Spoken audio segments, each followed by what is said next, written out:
go ahead and kick things off. So one of the first things we'll be discussing about is selecting the right jerk bait for this time of year. This is something that I got 2 boxes of jerk baits full, every size, every depth, and pretty much every color. But I kind of went through and picked out the ones that I prefer to fish, during this time of year.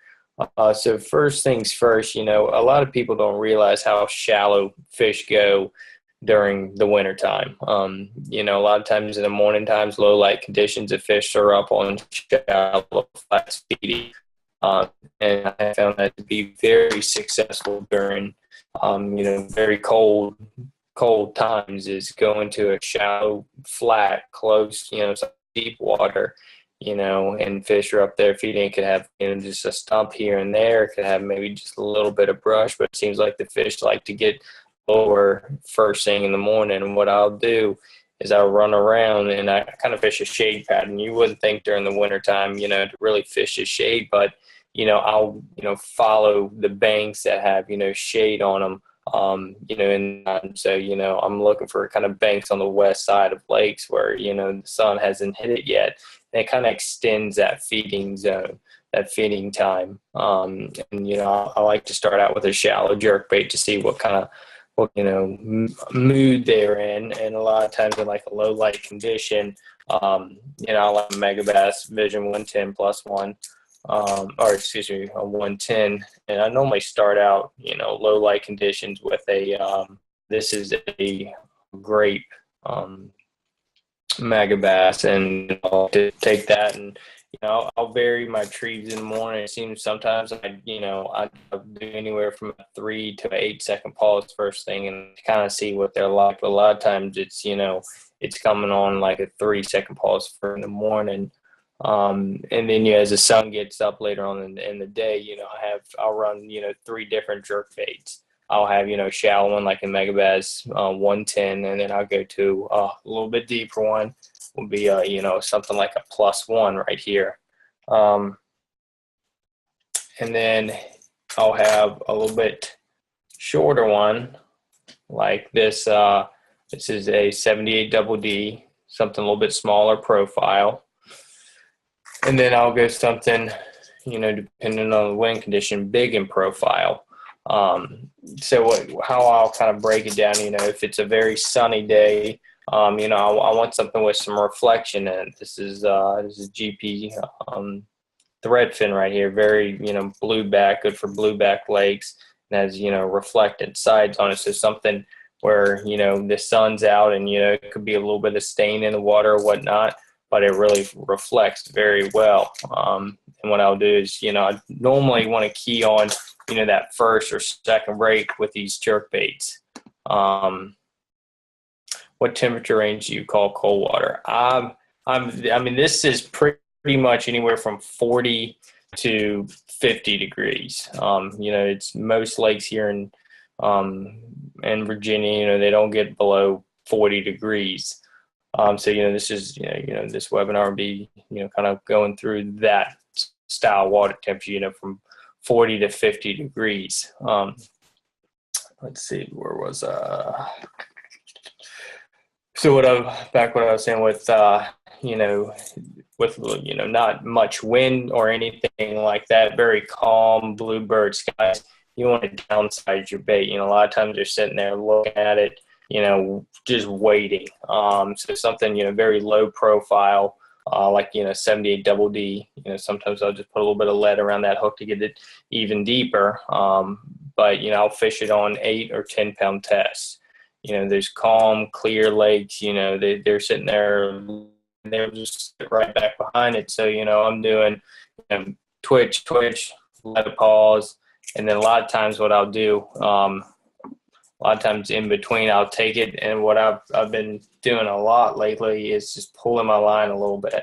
So, you twitch, and this bait's just sitting there for, let's say 8 seconds, and you just take it and you pull your line tight, and just wobbles like that. And a lot of times they just, second you just pull a little bit, it wobbles, and they just, chomp it right then and there. So like I said, I like that 78 double D. This is Skeet's Magic, something when it's, really calm, calm conditions, bluebird sky, small profile. When it's, a lot of times it's calm like that, in sunny fish are deeper in the water column. So you have to go to, something a little bit deeper to get down there to them. Like that Megabass Vision 110, a lot of times, like in a regular Megabass 110, it's higher up in the water column than about 5-6 foot. So you have to go down to that +1, which will give you, down to 9 to 10 feet. One thing, you just have to have the fish tell you, the pause, the location, and what size. I mean, that's a big thing. Every day is a different day out there. But having a variety of jerk baits to go throughout the day and mess with your retrieves, can help. When I get like a really windy day too, a lot of times I kind of stick away from a small profile jerk bait because it's the wind's blowing, the fish tend to be higher up in the water column feeding. So I'm going with a shallower jerk bait, but I like something with like a big profile. And this is Best Vision 110 Magnum right here. Very big jerk bait. Puts off a lot of shine. You can go with like a Smithwick, perfect 10 Rogue. But like I say, you want something, a big profile, when you're fishing in a heavy wind condition. And one little tip, I'm going to go over some other types of tips to this webinar. But I run a winter series at Lake Anna from from November to the end of January. So we're constantly dealing with, freezing, below freezing temperatures, from 0 all the way up to, 30, 40 degrees. But one thing I started doing is carrying a bottle of Pam with me and take it and spray it on your guides. And that way it actually, with that oil, it beads it off. So, your guides don't freeze during the wintertime. That's a big thing. You constantly cast it out there, move it a couple times, and then you got to stick it in there and let your tips thaw out. And I'll get a couple questions in. We'll kind of go through them as we go. Are you throwing the jerk baits on a spinning equipment? I typically throw my jerk baits on all bait castings. It's something I've kind of grown accustomed to.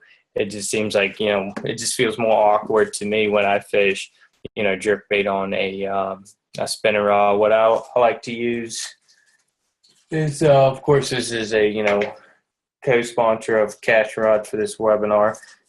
So these are a couple of his rods right here. This one is a 6.6 medium, moderate fast.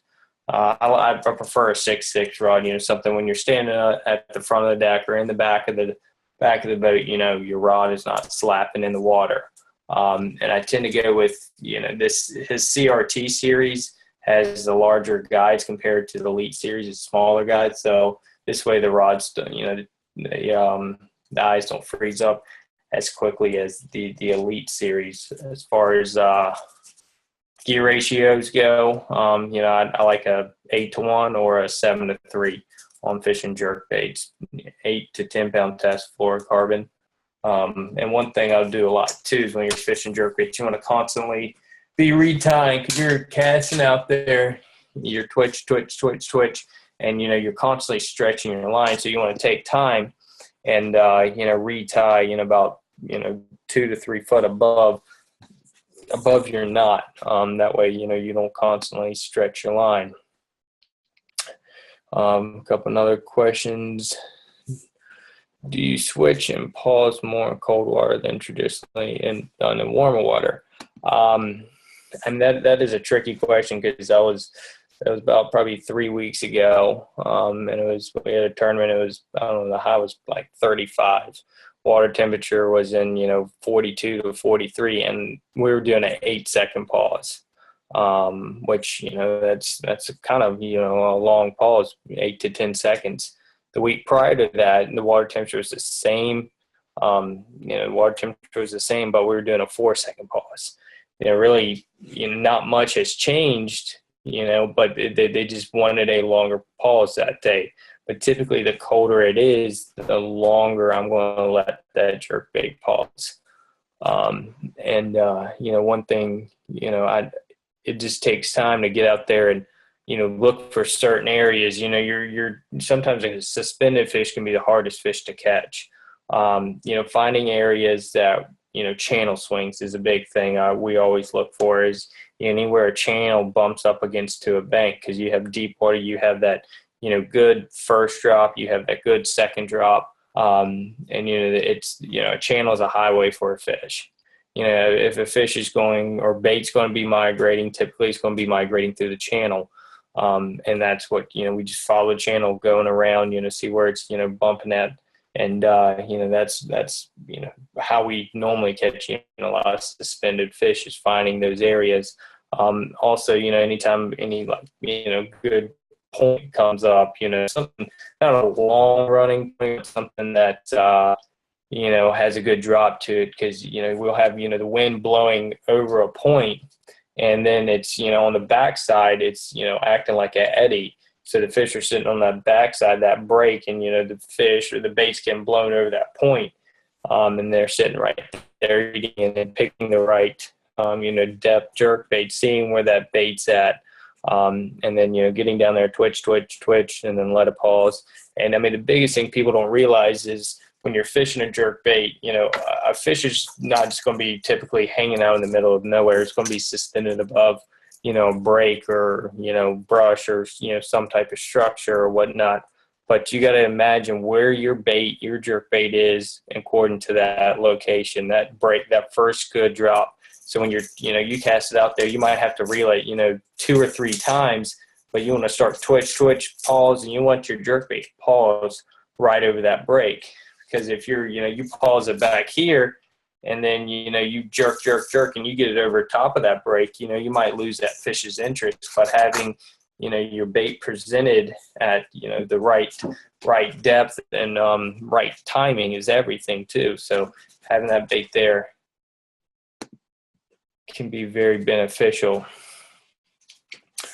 Let's see. Are you using the jerk baits for pre-spawn fish with 40 to 50 degree water? Yes, sir. I am. I'll fish it from the end of November all the way up, to even the water temperature hits 60. Something I might go to, floating jerk bait around 60, but I think a jerk bait is probably the most overlooked bait. Because a fish is always going to be suspended. I think you can always catch fish on jerk baits, but people tend to shy away from it once you get to a certain water temperature. I mean, I know I'm guilty of that as well. But in between the 40 and 50 range, that's when it's prime. That's when the fish are suspending, and they're because of the thermocline. That warmer water's up top compared to other months where the colder water is at the bottom. Oh, how far from the bank do you position your boat if you're fishing shallow? I'll put position of the boat probably a cast, 2 cast away. I'll just find out what area they're located in, and I might work the jerkbait all the way back to the boat. Compared to a lot of other times when I cast out there, once I kind of get it past that prime location, I reel it in. Let's see, a couple other good methods to think about when you're fishing during the wintertime is timing. I've really noticed that time, and then a lot of other times too. Timing is everything. Being at the right location at the right time can be very beneficial. If I find what I think would be a high productive area, I might fish it 3 or 4 times in one day just to find when to be there, because and that sun angle coming down, the fish tend to move to certain areas and feed during the wintertime. So a lot of times I look for those high percentage feeding areas around channels or anything where might bump up to a little shallow point or something like that, where those can make a a quick move from their couch to their kitchen. And that's the biggest thing to take away is finding feeding areas where they're, when they're not hungry, they're going to be on their couch, but where are they going to be when they need something to eat? And finding those areas is the most, it can be the hardest part, but that's why fishing is so fun. I find, it seems like areas that are productive, throughout the day, or, some areas that are getting a little bit more sunshine, around like, 1 o'clock or 2 o'clock or 3 o'clock. It seems certain areas are better because of the sun direction hitting on them at that time. And not all the time you can catch them on a jerk bait. Sometimes you have to switch them up. Let's see, we'll go through a couple of other questions. What about a color in a cloudy and sunny condition? So that was coming in. So a cloudy condition for a jerk bait. I like, that secret great color right there. I like, something a duller image, something kind of flat that'll put out more of a silhouette. Megabass has not Tennessee shad, Ozark shad. That's a very good one. Table Rock shad. Something that duller image versus when it's, sun's out. Something more reflective. This is Stardust right here. Stardust shad Megabass. And a lot of times too, it seems like in February and March, what I'll do is take a spike it marker. And I'll just color a little bit orange throat right there. Sometimes, for some reason, that little bit of orange throat right there can make the difference. And then, of course, you always want to check your hooks too to make sure they're sharp, because these things will stab you in a second. Alrighty. And so we'll get into couple other methods. We'll touch up on some more jerk baits, but another one that it's always a controversy is this guy, the Alabama rig. Some people love it, some people hate it. If you're whatever tournament that you're fishing, if you can fish it, then I would have this thing on the deck right here. This is my search bait right here. I always say, no matter where you go, you can catch a fish on Alabama rig. This particular Alabama rig, this is I'm addicted to these things. I have a whole box of them. This is a Hog Farmer harvester rig. So this is 5-arm. This is 8 blades. This is one I kind of prefer. I think it's probably the best one on the market in my opinion. Best snaps. They don't buckle or bend or break. Very good swivels on the blades. Heavy wire. I don't go anywhere without Alabama rig. And I mean, it's a great search bait. That's one thing, you give the bass options, especially during the winter time, because, it might look at an Alabama rig and, you have a better chance of, the bass getting more bait, you know what I mean? It's, they have a better chance compared to like a single swim bait and whatnot. I like to fish it on a heavy rod, 711.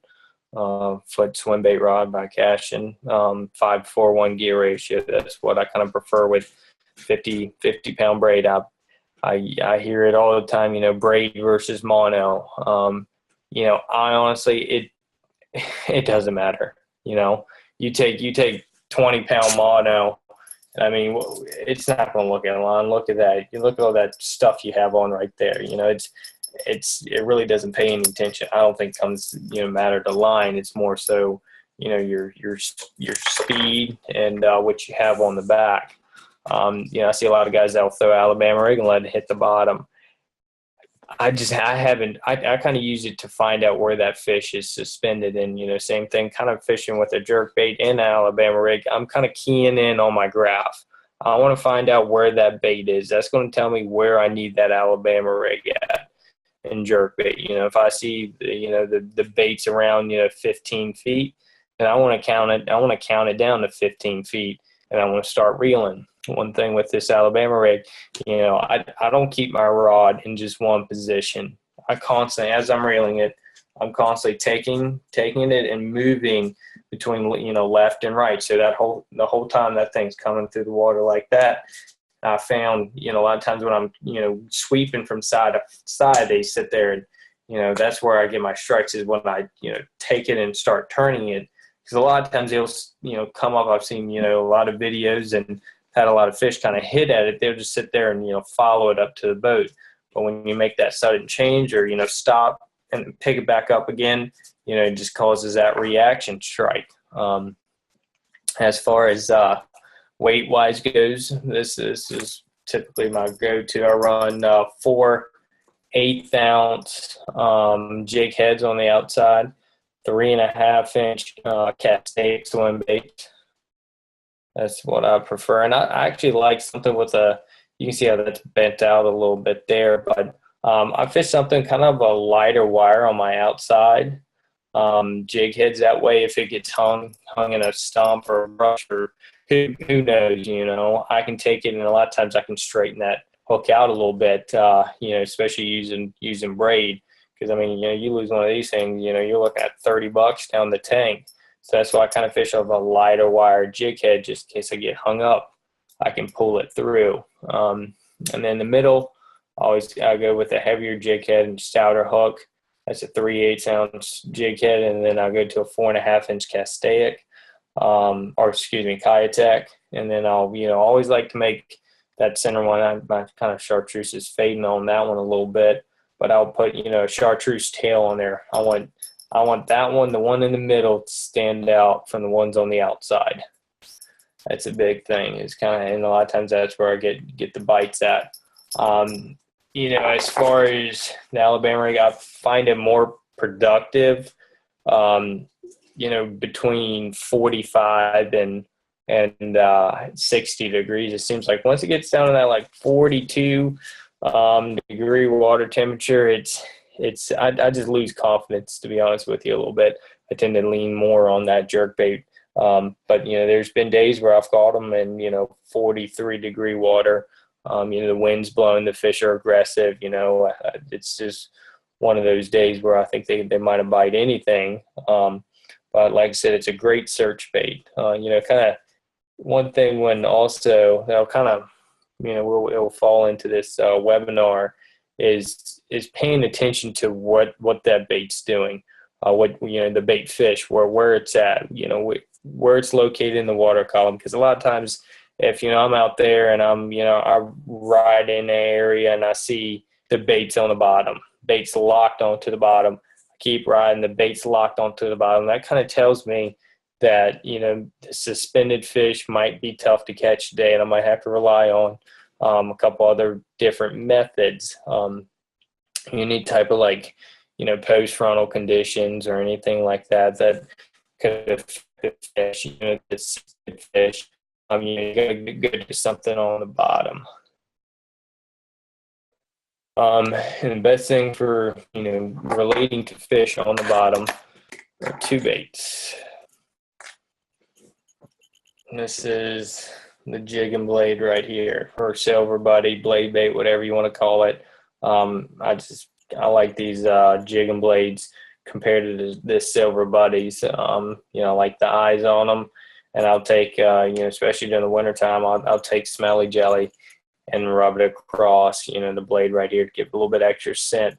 But I found with that jig and blade, it has a little bit more vibration when you pick it up, because a lot of times with that silver buddy, I'm dragging. It looks like I'm throwing a Carolina rig, because I'm sitting there and I make, a long drag. This, once I feel it coming, it's vibrating, I drop it. A lot of times I'll do, longer drag, and then sometimes I'll do a shorter drag where you just feel it vibrate and then you drop it. And a lot of times I'll take this, and this is one thing I had one of my buddies tell me. We were fishing a tournament 2 years ago during the wintertime, and it was a tough day, and he was a good friend of ours. He came up, he asked us if we're doing anything, and we said we got 3 small fish. He said, before you leave, make sure you throw a silver buddy on every spot. And sure not. I literally picked up a silver buddy, and within 3 casts caught 1 fish, and ended up finishing out our limit all on a silver buddy, just from areas that we fish with a jerk bait or Alabama rig. The fish weren't up there suspended, but they were down on their couch. You know, they weren't at their kitchen table, and so that, you know, we had to pick up this silver buddy and catch them. You know, that way, which I love. You know, I like silver buddy fishing. You know, fishing on, you know, 10 or 12 pound test. And fishing on like a crankbait rod. You know, I like a lighter action rod. It is treble hooks on there, so you kind of have to keep that in mind too, because you know you want something that has kind of a parabolic bend. You know, I don't really like a stiff rod fishing this bait, so you know, I want to feel it when I pick it up. You know, the second I pick it up, I want to feel and be able to drop it, or you know, something picks it up. And so what you want to do is, you know, when you're fishing these areas with, you know, jerk baits or Alabama rig, just go back through. You know, just take a couple minutes, take a half ounce or a 3/4 ounce, you know, jigging blade, and throw it out there and let it hit the bottom and slowly pull it up. You know, a lot of times I find this is productive, especially around like, you know, chunk rock. You know, there's, you know, rocks about that size or a little bit bigger. Seems to be very productive doing that. And then I'll jump into a couple questions we have coming in. What is a silver buddy? That's this blade bait right here. This is a jigging blade, which is just a brand, but it's a blade bait. So it's a thin metal. You have your weight towards the head of it. And then so what it does when you pick it up, you see you can put it in 3 holes right here to, you know, how the bait wants to come down. So you throw it out there and you let it hit the bottom. And you take it and you pull up on it, and it comes up off the bottom, and it has a real tight shimmy, and then you drop it. Looks like a dying minnow. A lot of times, you know, I'll pay attention to, you know, especially the lake water temperature, because you'll get a shad kill. That's what, you know, I found that this silver buddy really comes in when that shad starts dying, that blueback or that gizzard or threadfin. When that starts dying, you know, that's when I keep this in my hand. And it's, you know, there are some days that this has saved me. I mean, I thought I would never catch 22 pounds on it. But about a month ago, we caught 22 pounds all on a silver buddy. It was just one of those days. And, you know, I'll also take that bait and, you know, I'll use it as vertical jigging as well. So if I see, you know, something on the graph right below me, I'll take it, drop it down there. You know, I'll also fish a spoon as well. But, you know, that bait, you can cast it or you can jig it. Next bait of choice. So this is probably the most versatile bait right here. This will be the underspin, the famous under. This is just a buddy of mine, D&W Customs makes this. He hooks me up, so I like this this blade. One thing you got to make sure is, you know, you don't have too big of a blade and you don't want to have too small of a blade. I think this is probably a number 2 blade right here. That tends to work the best for me. You know, puts off good spin. And this is what I put on the back. This is a Sea Assassin. It's made by Bass Assassin. They make saltwater stuff. It's called a Sea Shad. That's crystal. That's the color of this swim bait. And one thing, you know, I like to, you know, you want to pay attention to is when you're fishing a fish head spin, you know, you don't want to, in colder water temperatures, you don't want to have a big old paddle tail. You know, kind of how I fish this bait, the colder the water, the smaller the tail. I want something with a very tight action to it, a tight wobble. It's, you know, it's kind of same thing with, you know, crankbait fishing. You know, you want a tighter wobble during colder water temperatures. That's the same thing with the swim bait. So, you know, one thing, I keep this bait on the bottom. I cast it out there. I fish it on 12 pound or 15 pound tests. You know, if it's tough conditions, I'll fish it on 12, and I fish it on a slow gear ratio reel, you know, crankbait reel, some 5-4 gear ratio. I let it hit the bottom. I keep my finger on my reel, on my line, and I'm slowly reeling it along, making bottom contact. I'm feeling that bait constantly on the bottom. Once I feel it lose bottom contact, I take it and let it drop down to the bottom. I continue reeling it. That's the biggest thing with this bait is keeping on the bottom. That's where you're going to get your bites at. And one thing, I'm just making sure everybody. One thing with the underspin is I find it to really shine. On those days that the bait's on the bottom is when I switch up to this underspin. Also, I find key areas to fish in this bait. One thing I like to look for when I'm fishing this is a defined channel. And what I mean by defined channel is, anywhere a channel is going and making like a turn in the channel, and the best thing is get out there and you kind of craft like the middle section back of, certain creeks or pockets, anything that has a channel coming out of it, following that channel and looking for any type of turns in it, or any type of, stumps or brush or rock or anything in that channel. Because a lot of times during the wintertime when that water temperature is in between 40 and, 50 feet, fish, tend to relate to channels on, tough conditions, or, that's kind of where they just hang out at. They bury themselves just right in the mud, right in the bottom of a channel. And I've caught a lot of fish where their bellies are just completely yellow, from just sitting on the bottom. And, I'll go through there and throw that fish head spin and, see what's down there and, see what type of characteristics. Typically, I'm looking for a channel in between 16 and 20 feet for, fishing during the wintertime. Yeah, let's get back.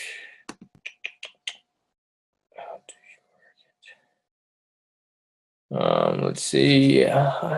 Gill patterns here in PA. What colors are your go-to for gill? No shad for me.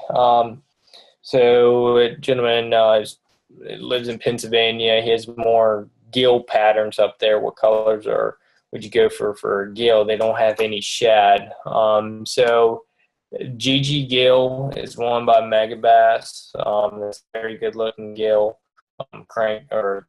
Jerk bait. I would also probably consider like a table rock shad by Megabass. I mean, that has a little bit of white sides, yellow. Or I would go with like more of like a perch pattern. They also, a lot of time with the bluegill, here in Virginia during the winter times, they have more of a purple back, a little bit of a yellow side, white body. So, something like that secret grape, something with that purple back, like that could be very productive. Like I said, that's what a lot of times those bluegill look like here in Virginia is, with that kind of purple back and the yellow sides. Of course, you can't go anywhere without probably one of the best wintertime baits is the old famous jig. This is just a homemade jig here. It's just a kind of like a pumpkin skirt right here. Kind of faded a little bit, but I like something with a little bit of orange in the skirt, and then I like something kind of like a low profile trailer during the winter time. I'll put like this is a Super Trunk Junior on it, and then I'll put some sin on. I think that helps, especially during the colder time, having a little bit of sin on it. And what I kind of concentrate with that jig, I'm looking for that good, probably 12-foot break. I'm looking for that break where it comes up 12 foot and then drops off with a jig. It's a good sharp first break, something kind of like, a bluff wall. A bluff wall is, probably the most consistent bite during the wintertime is fishing a bluff wall. And, just feeling that bait go all the way down those rocks. Having something like that can be your saving grace.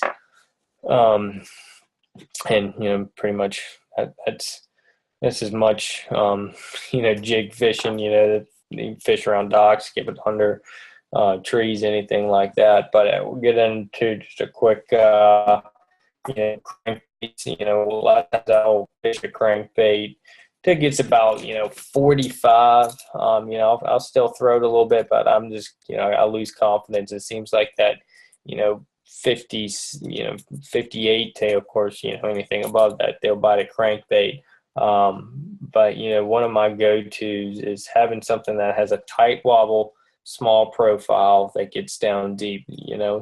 And this is probably the best one I have found out there. Of course, when you find something that works, they stop making it. So this is made by, it was ABT crankbait.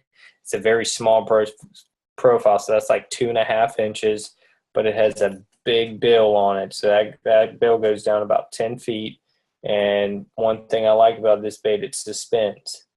That's everything you need during wintertime. Small profile, big bill, and it suspends. So a lot of times, I'll fish around that good first break. Something that rock and it casting into it and slowly hitting those rocks. Second I feel it hit it, I'll stop it and let it suspend, and they gobble it up. And I've thrown a lot of other different crankbaits, DT6s, DT10s. My next go-to would probably be like a shad wrap or a Berkeley flicker shad. That works very well. That tight wobble, like I said, it's what they kind of key on during the wintertime is something that tight wobble, nothing with a real big wobble. That's more so once water temperature gets a little bit warmer. Alrighty. One thing we're going to do is we'll go over. I'll show you kind of some areas you want to look for when you're out there during the winter time. Maybe where's that screen at? All right. All right.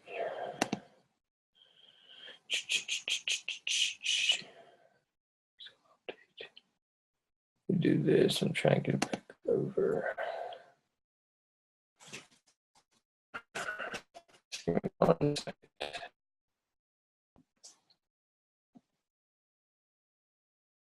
right.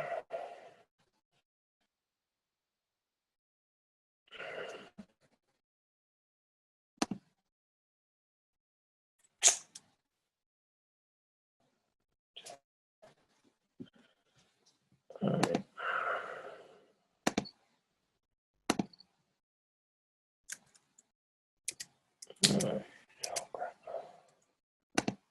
Alrighty. Let me see. Can y'all see the Navionics map I'm viewing right now? Just want to make sure y'all can see it. Yeah. Just want to go over some stuff. No, not yet. Nope. Can't see it. Alrighty. Let's see.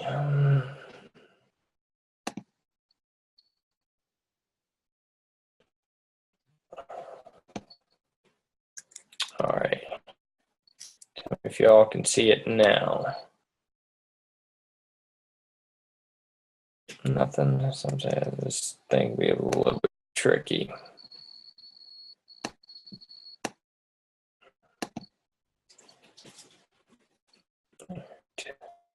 But I got it on the Navionics screen right now.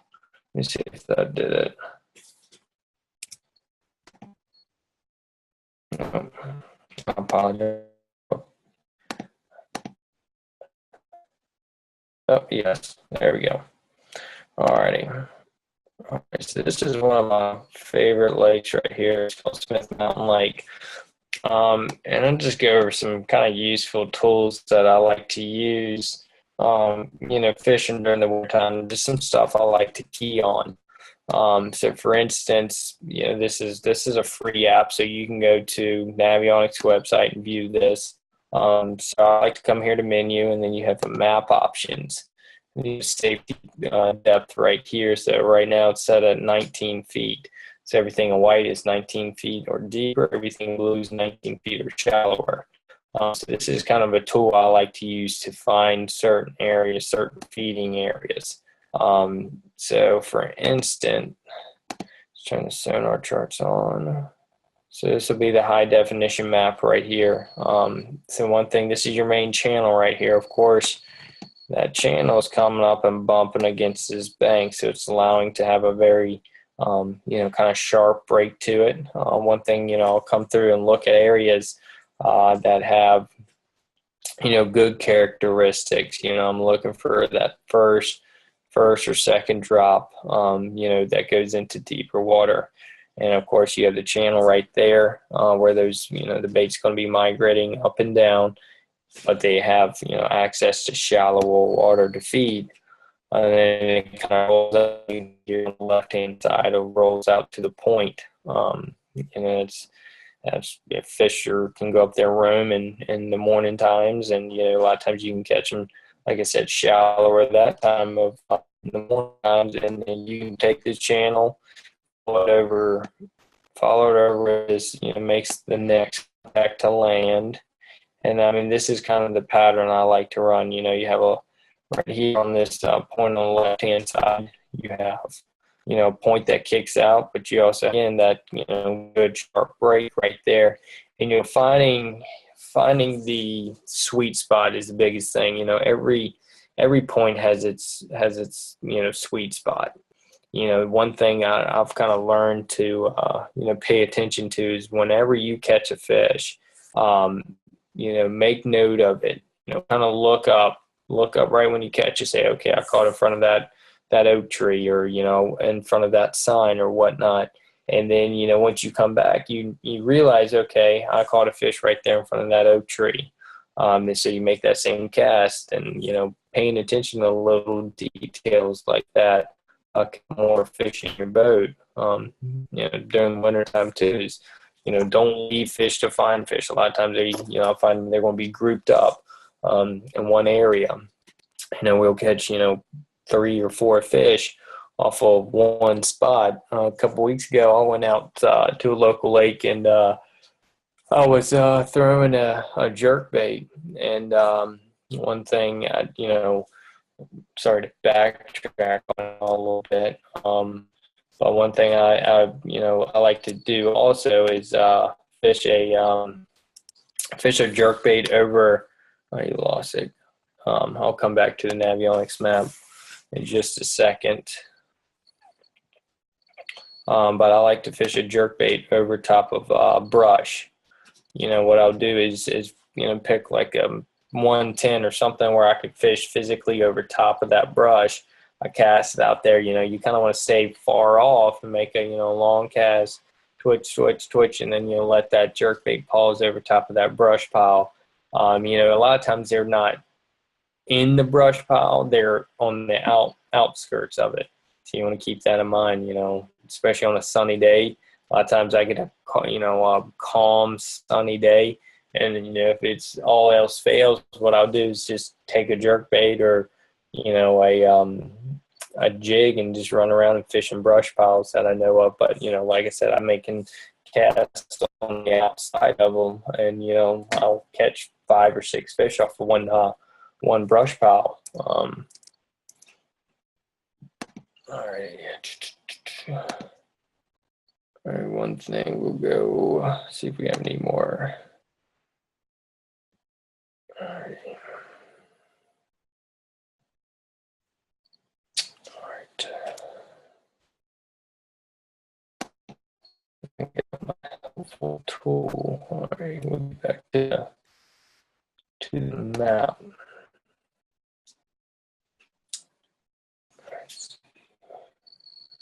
So what you like if find channels. Let's take this creek for instance. It's a deep creek, but one thing, I'll follow the channel to wherever it kind of goes to in the back, and then see where any arms are breaking off, or where it kind of bottles down. For instance, right here in the middle of this creek, you have, the channel going, but you have the point that kind of kicks out here on the right. So a lot of times I'm looking for anywhere bottles down at, between, two banks, or, between a point or whatnot. And, one thing with this Navionics, you can see the definition of this, the point coming out on the right-hand side. And along as with the boat docks as well. Getting into, this time of year, for instance, this Lake Smith Mountain Lake, it's a very clear lake. I tend to, do very well up there in clear water. But one thing I've learned is, those fish move very quick. So, I'll fish a 110+1 jerk bait, 8 o'clock, 9. It seems like those fish move up higher in the water column as the sun comes up. So I've got to go to a little bit shallower jerk bait. They move so quick. They position themselves. They'll move up to the bank, and you gotta have to change tactics. That's one thing with especially getting into this time of year, the fish are they're going to be kind of migrating into certain areas. The first point in pockets, or the first couple docks and or creek. So casting a jerk bait or Alabama rig or a jig, or even a silver buddy around there will definitely pick you up some more fish.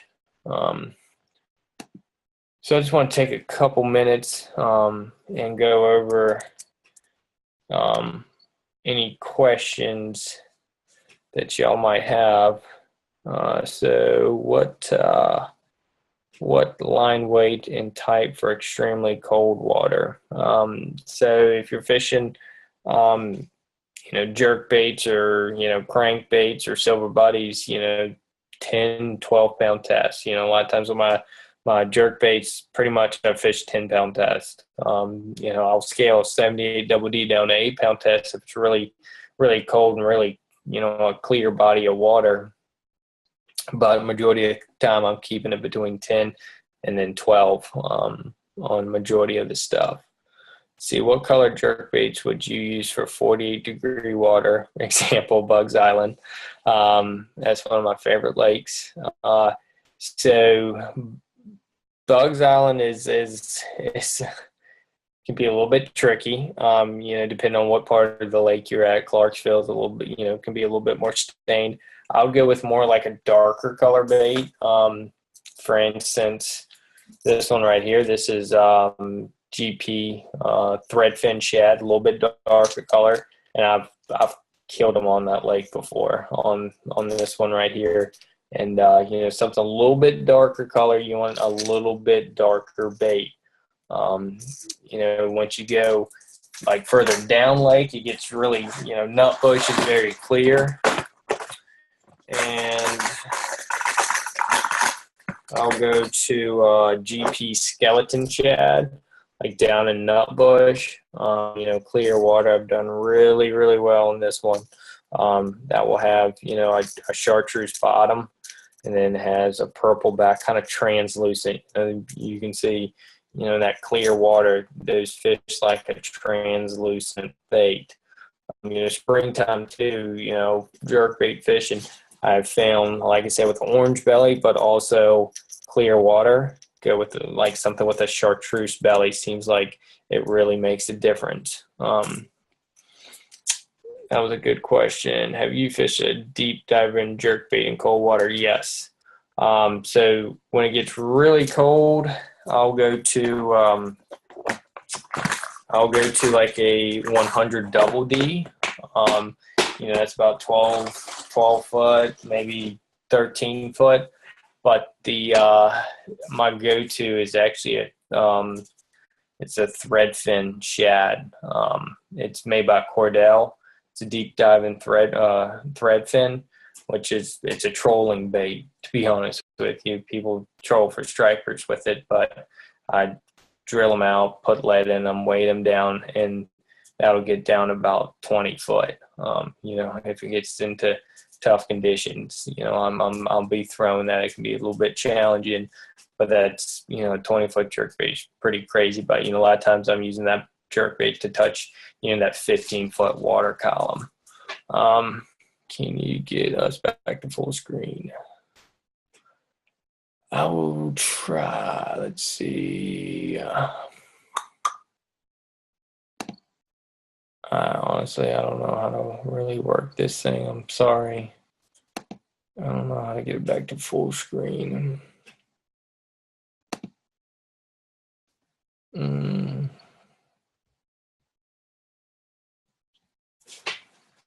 Let's see. Alrighty. Let's see. Got a couple chats coming in. Do you generally fish jerkbaits across points or partial to the shore or every which way? So I'll fish a jerkbait. So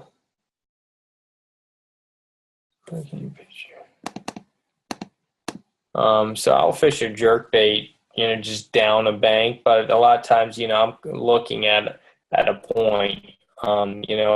I tend to lean towards, I don't know, not like a long running point. It's more like a kind of a short point, it's still a point, but it doesn't have, a long definition running out to deeper water. It's a quick drop to it. That's what I tend to look for. Getting into the creeks, getting into pre-spawn mode, is that kind of short point, something kind of narrow, very, very kind of quick drop to it. Upper right hand corner. All right.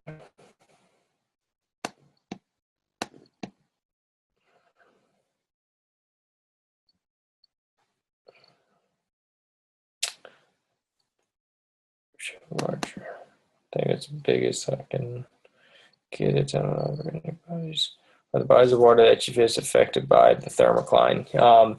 So yes, one of the lakes, a couple of lakes I fish are affected by the thermocline a lot. That's why, a lot of times you get any type of any type of changes that come through those, suspended fish can be affected by them. But there's always like a lake turnover in like November.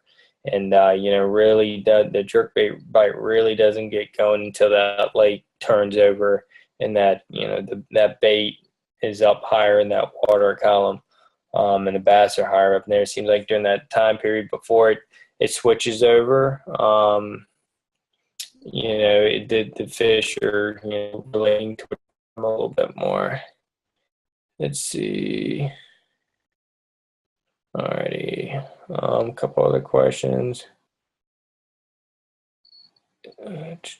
Do you, where'd it go?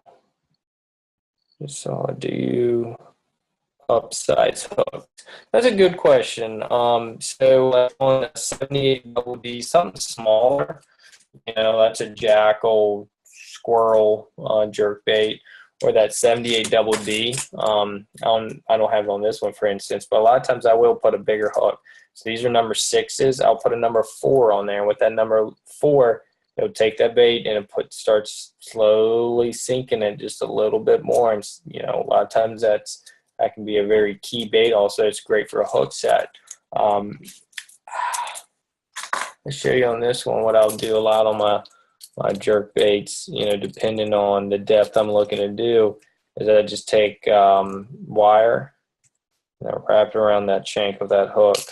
So it kind of gets that nose down of that bait a little bit more, and it starts sinking it a little bit more so I can get it down to a deeper depth, because, you get into some lakes and it's, it can be, 30, 40 foot, deep on these breaks, and the fish are hanging further off. So you have to get them down there, and go into something, that's putting that little lead wire on it can help. Have you found a shad Rapala rip stop useful? I haven't tried the Kirk. I haven't tried the Rapala rip before. I'm not sure what that is. what type of knot do you prefer for your jerk baits and blades? That's a good question. So on like this, the underspin right here, or any of my swim baits besides the Alabama rig, single swim bait, I like to, fish it on a loop knot. That just gives the bait itself a little bit more action, especially with that tail on that loop knot. It's on like a little bit more of a hinge. I'll do the same thing on the jerk bait. If I don't have a split ring on the front, I'll do a loop knot. I'll put a loop knot on the front. That gives it more action. But a lot of the jerk baits always have split rings on them. I'm not a real big knot tire, to be honest with you. I mean, I know some important knots, but the ones I always tie is a Palomar knot. Something I've grown accustomed to. I personally haven't had a problem with it. I just make sure I wet it down good so I don't get any line burns. I've never had a problem with the Palomar knot. Knock on wood. All right, does all this apply to smallmouth?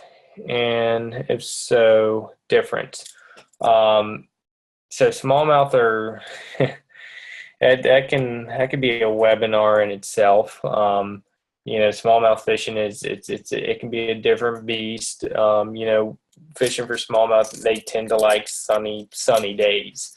Especially up north. You want to go to something translucent. It's a little bit clear water. It's you really don't have like a drop off. What you typically concentrate on, here, and some of the lakes like you do on like, Thousand Islands and, Champlain, you're still fishing somewhat of breaks, but, the fish are typically offshore on shoals, stuff like that. So the same thing, still kind of apply as far as, methods. That's one of my favorite, smallmouth baits right there. That's a, GP skeleton right there. That's it's kind of like a Pro Blue. It's kind of like a translucent back, a mystic back, changes colors. Had a little bit of an orange throat to it, but they chomped that thing too many times. It took the back hook and split it all the way down. Those fish, I tend to, twitch it a little bit faster, not letting it pause as much.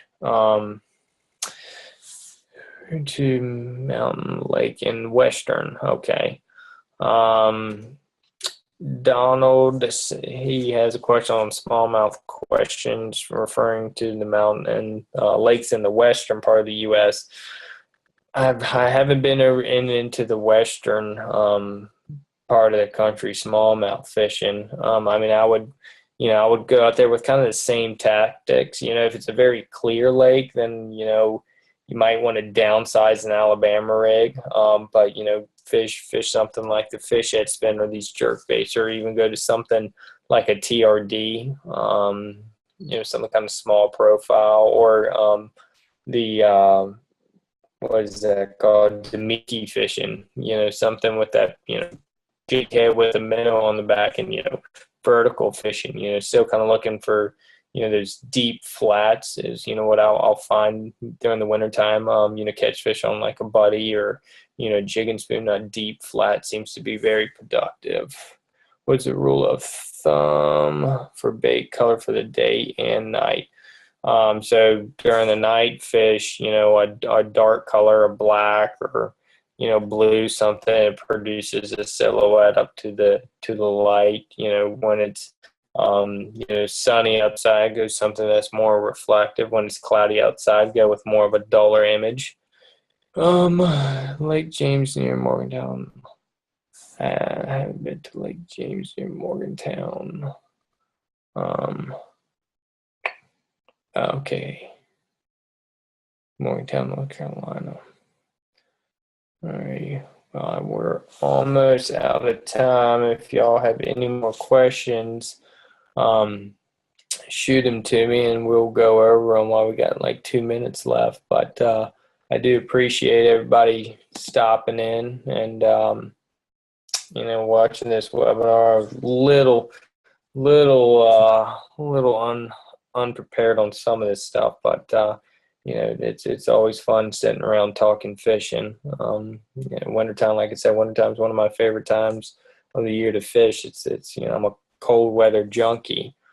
But if y'all have any questions, you can shoot me an email. It's tharris@navionics.com. The next couple of days after some of these emails come in, I'll go through and get back to you. You're always welcome to give me a shoot me an email if you have any questions on bait color, bait preferences, anything like that. Again, I'm Thomas. I'm with Navionics Casting Rods, and I appreciate y'all sitting in and listening to me. And again, if y'all have any questions, just shoot me an email. Thank you.